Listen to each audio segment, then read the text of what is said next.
তো বন্ধুগণ, আজকে আপনাদের সামনে আবার একটা ইরিটেটিং ভিডিও নিয়ে চলে আসছি আর কি, যারে কয় মুড়ির রেসিপি, বড়লোকি মুড়ির রেসিপি এক কথায়। তো সন্ধ্যের সময় আমি কাজ শেষে বাড়ি ফিরছিলাম, তো রাস্তা দিয়ে আসলাম, ভাবলাম কি করব ভাবতে ভাবতে দেখলাম রাস্তার পাশে পিসির চপ শিল্পর সাথে দেখা হয়ে গেল।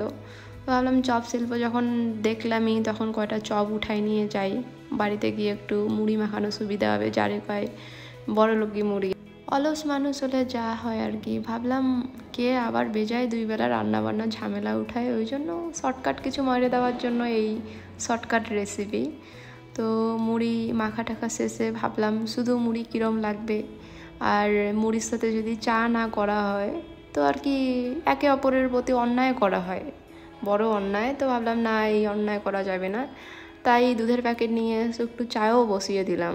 দুইজনে থাক, খুশি থাক, যেহেতু ওদের পরস্পরের মধ্যে একটা ভালো সম্পর্ক আছে, আমিও চাই না সম্পর্কটা ভাঙতে, ওই জন্য চাও নিয়ে আসলাম। এখন চা মুড়ি খাওয়া যাক, আমিও হ্যাপি, ওরাও হ্যাপি, সবাই হ্যাপি আর কি। চা বানাইতে বানাইতে না আমার মধ্যে একটা বেশ ভালো স্কিল চলে আসছে, ভাবতেছি সব কিছু ছাইড়া ছুড়ে একটা চায়ের দোকান দিব নাকি। দেখলে আইসেন, বুঝছেন, যদি দেখেন ভবিষ্যতে কোনো দিন চায়ের দোকান ফোকান দিচ্ছি আইসেন, বাকিও দিব, কি আছে, চেনা জানা মানুষ, পরে দিয়ে দিবেন আর কি, ওই চলবে।